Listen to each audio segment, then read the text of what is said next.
Ibihe byiza nshuti bakunzi bahabona TV, uyu ni umwanya makuru mu Kinyarwanda mugiye kugezwaho nanjye Shimirwa Fisi.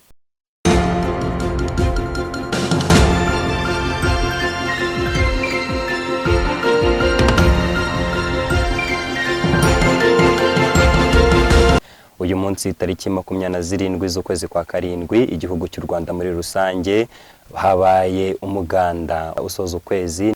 Rero turareba gatoya ku ngingo z'ingenzi zigiye kuranga aya makuru, ubundi dukomeze.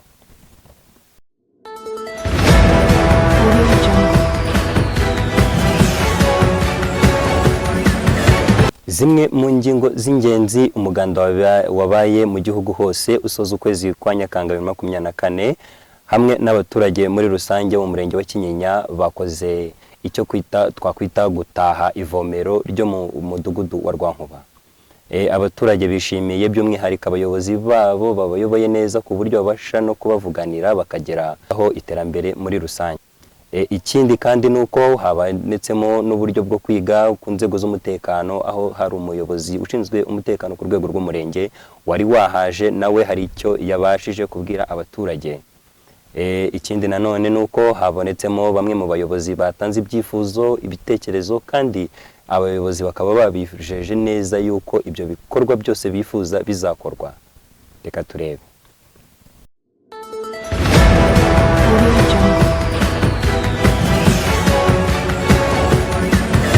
Igikorwa cyabaye cy'umuganda wo gutaha ivomero ryari ryarubatswe mu mudugudu wa Rwankuba, akagari ka Gashara, umurenge wa Kinyinya.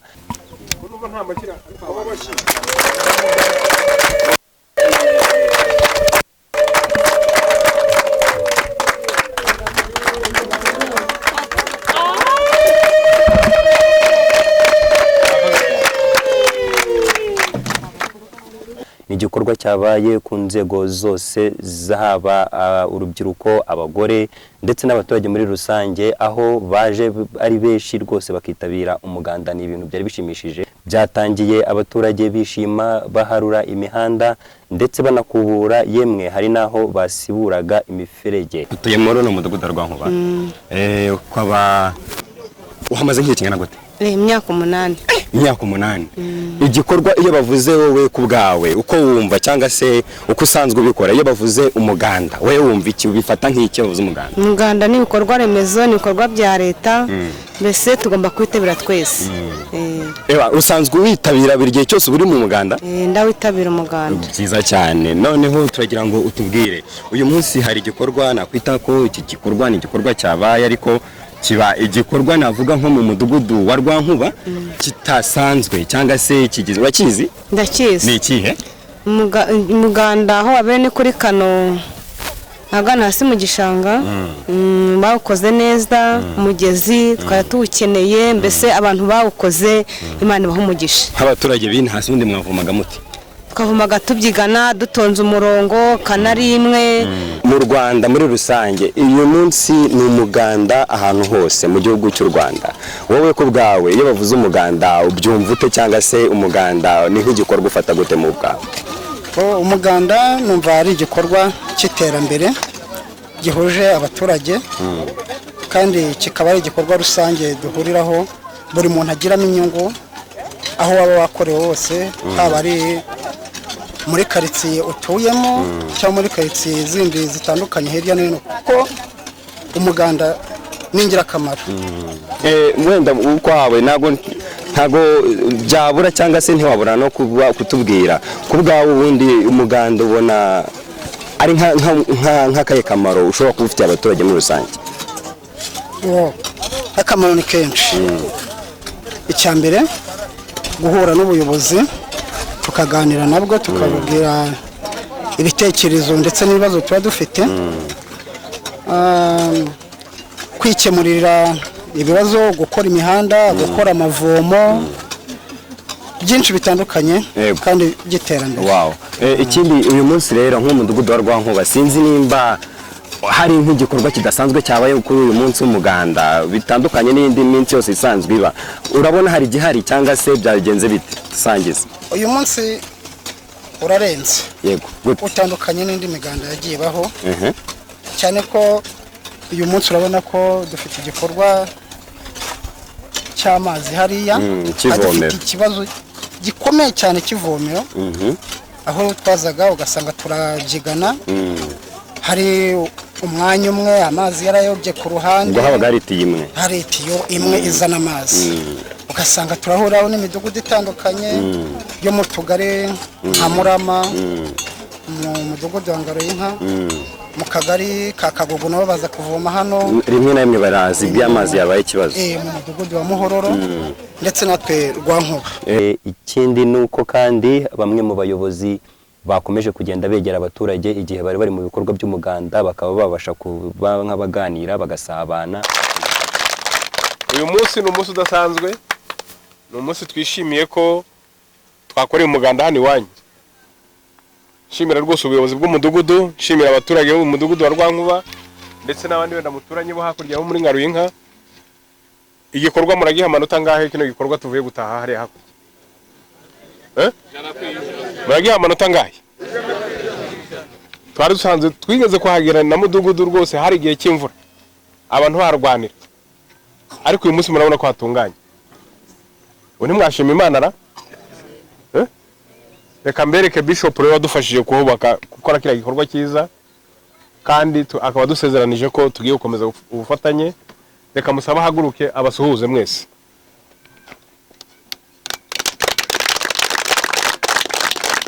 Turaza kumuha umwanya abaganirire anababwire n'ibyifuzo nuko twakomeza gufatanya. Buri ufite umugisha ukabona intumwa y'Imana yageze mu butaka muyobora mugakorana buri ibisubizo byabonetse. Siko bimezera? Arafatana akanya rwose atubwire n'ijambo ry'Imana, buri ijambo ry'Imana nitugiye umwanya tuye turyumva. Se mwari muzi ko ari Imana ariyo nkuru kuruta ibintu byose. Bishobora gufata icyemezo uyu mwuka duhumeka twese kandi ntabwo twayigisha impaka. Birashoboka? Ubwo Imana niyo nkuru kuruta ibindi byose. Hanyuma hagakurikiraho igihugu. Igihugu ni ikintu gikomeye cyane. Abantu kera bajyaga batukana ngo umwanzi arakabura iki? Umwanzi arakabura igihugu. Byayo ni kwangara. We udafite igihugu, udafite imizi. Bishop rero turakwakiriye kandi turakwishimiye cyane. Turaza kubaha umwanya. Turi kumwe na komanda wa station yacu. Ku bibazo byose mubona bijyanye n'umutekano reka musabe ahaguruke namwe abasuhuze na baraza kugira umwanya wo kugira icyo abisabira mu birebana n'umutekano. Turi kumwe na Daso coordinator wacu nawe dufatanye mu mutekano nawe yahaguruka akabasuhuza. Bishop rero yazanye n'ikipe nini. Hari abubatse, hari abatanze imitungo yabo kugira ngo batugezeho igikorwa cyiza. Nagira ngo mbasabe bose bahaguruke. By'umwihariko engineer wadufashije gukora kira gikorwa ari hafi ra? Ba engineer bwa bari kure nk'iyo. Sasa. Mudugudu nawo ukoreye akazi rero ntugire ngo nishe protocole. Urasinya nk'undi bintu birebire. Yesu wakagari nawe arahari. Anje. Ariko impamvu twari tuje hano nyine nukuza gutaha kino gikorwa cyiza cy'amazi. Ikindi kandi nuko abayobozi kubufatanye abayobozi bagiranye n'abaterankunga bavuye ku rusengero cyangwa se ku itorero rya Fosquare Kimironko bari kumwe bose n'abaturage muri rusange kubera yuko nabo bagize uruhare mu kuba iryo vomero ryakorwa neza. Ni ivomero bamwe mu baturage bavuga yuko ryari ryarababangamiye kugeza ku rwego rw'uko ngo havomaga ufite imbaraga cyangwa se abasore kubera ikibazo cy'uko habaga icyo twakita inkomati kugeza ku rwego rw'uko umuntu utari ufite imbaraga atavomaga. Bamwe mu baturage kandi nanone bashimira yuko ibi bintu byabafashije kugeza ku rwego rw'uko ubwo ahari robine imwe ubu hagejejwe robine zigera muri 5 abaturage bose bakaba baza bakavoma amazi kandi nta gikuba na kimwe gicitse bikagenda neza cyane. Ikindi nanone abayobozi bakomeje ndetse n'abafatanyabikorwa bavuye kuri Fosquare kusaba abaturage kwita cyane cyane kuri iryo vomero kuko ni ivomero bavuze ko ryabatwaye agaciro ka miliyoni zirenga 4 akaba ari ivomero ryasabye imbaraga zikomeye cyane. Bityo abaturage bakaba babasabye yuko bo icyo bagomba kumenya ari umutekano w'iryo riba ikindi kandi bakarifata neza. icyo twifuza nuko iri riba rifatwa neza. Urumva iki ni igikorwa cy'iterambere cy'amajyambere, ni igikorwa rusange, ni ikintu kije gukemura ikibazo rusange. So rero kubakirwa nk'uku nguku ni byiza, ariko kubifata neza ni inshingano y'abaturage. Bagomba kubifata neza, ikindi bagomba nanone kugerageza kuyakoresha neza, kuko amazi nyine ni resource nyine yangirika, iyo ifashe nabi urangiriza. Umwe mu bayobozi b'umurenge Vuguziga Charles yabwiye abaturage bo mu mudugudu wa Rwankuba ko ikintu cya mbere bagomba kwita hari uwo mugezi, ikindi kandi umugezi bakawukoresha bavoma amazi yo gusukura, dore ko isuku ariyo soko y'ubuzima. Nagira mbakangurira isuku. Dufite amazi ariko turacyabona imyanda igenda inyanyagiye mu baturage, sibyo? Imyanda igomba kuba hehe? Ubundi imyanda igomba kujyanwa hehe? Imyanda igomba kujyanwa habugenewe ku kimoteri cy'indobo. Nta muturage ukwiye kuba anyanyagiza imyanda mu baturage. Ubu noneho twafashe icyemezo cyo guhana, nidusanga za pampex ziri munsi y'urugo, turaguca amande, kandi uyikorera uyijyane, imira myanda uyijyane ahabugenewe. Ni byiza ko rero imyanda iba mu mifuka. Hano umuntu afite mikeya, imyanda mikeya, bundi imyanda ibigizwe n'amasashe n'amacupa. Muri vomera amazi hano si ngombwa kujya kuyashaka ngo mujye kuzana amacupa ya plastic. Ikindi gisigaye, imyanda yo mu ngo muracyajyana mu ntuza, iriya yavuye mu bitoki n'ibindi mushobora kuyijyana mu mirimo ikabifumbire. Ariko imyanda yayindi ikomeye, pampex, amasashe mwavanye mu maduka, akwiye kujya mu mifuka akajyanwa ahigomba kujyana.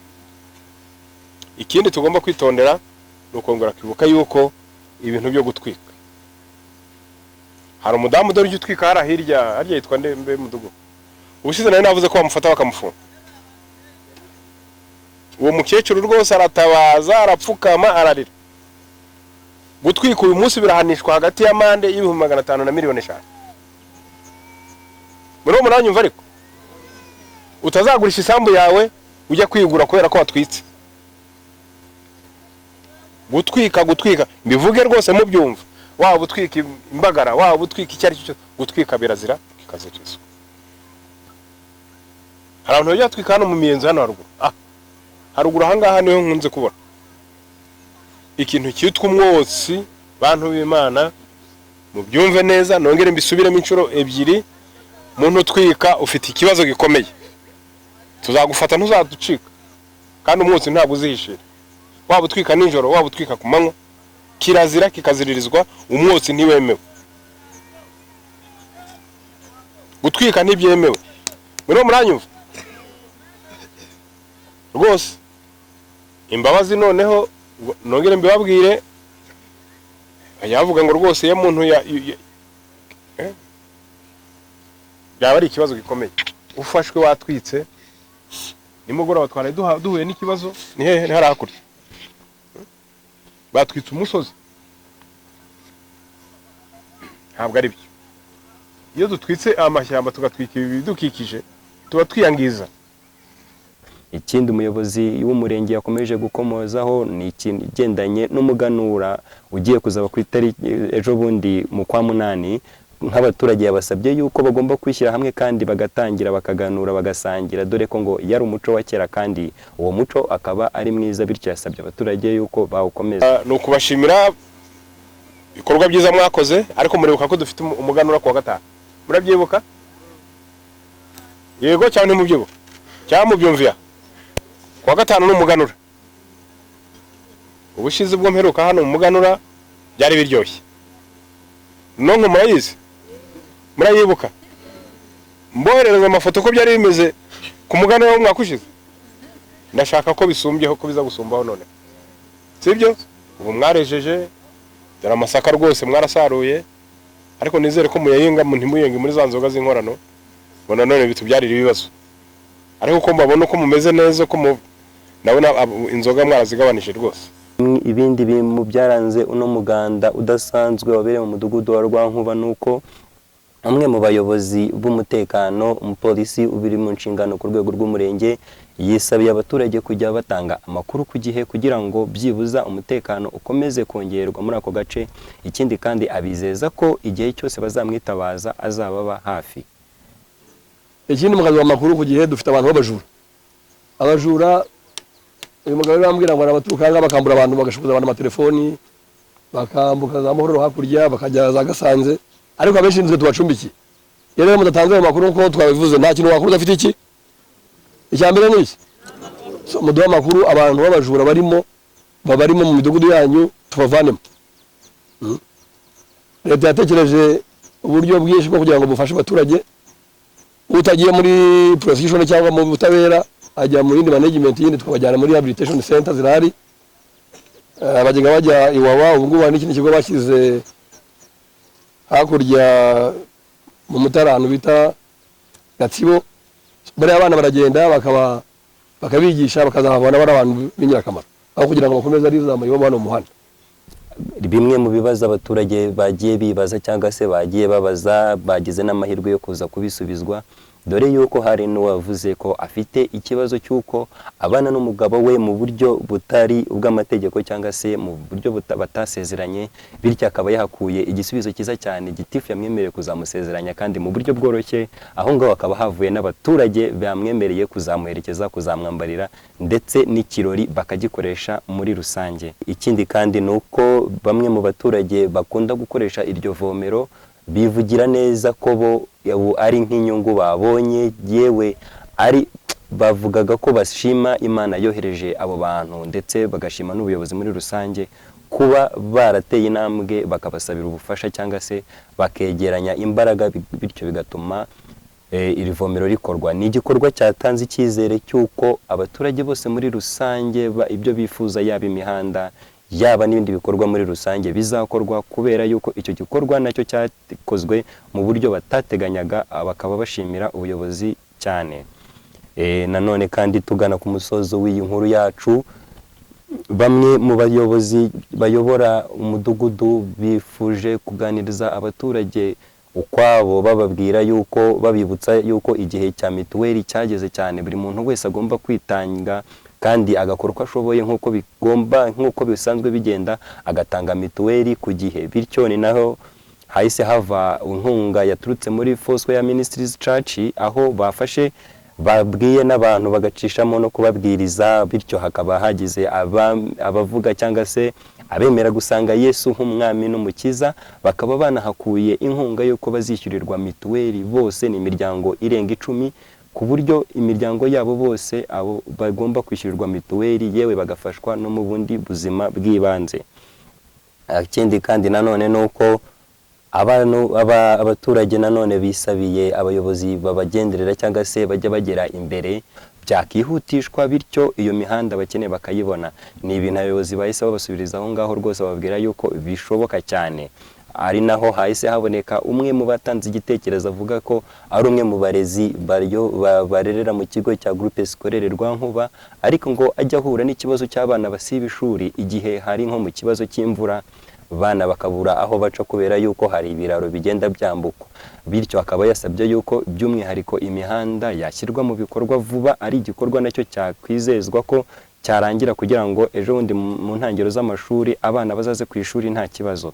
Ibyo nabyo umuyobozi w'umurenge yavuze yuko rwose ibyo nta kibazo na kimwe kizongera kubitera, ahubwo ubu ngubu barimo barashaka ngo bizatangira ryari, naho ubundi bamaze kubyigaho uko bizakorwa.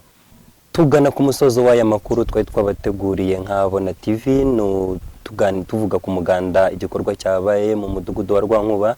Ni igikorwa cyagaragaza yuko kwijanisha abaturage bitabiriye umuganda, kwijanisha n'abaturage batuye mu mudugudu wa Rwankuba ari 97%. Ikindi kandi abayobozi bose bo mu nzego zose guhera ku mudugudu, akagari n'umurenge bakaba bari babashije kwitabira uwo muganda. Ayo niyo musozo w'amakuru twari twabateguriye. Nge nayishimirwa Fisi, Bona TV, murakoze.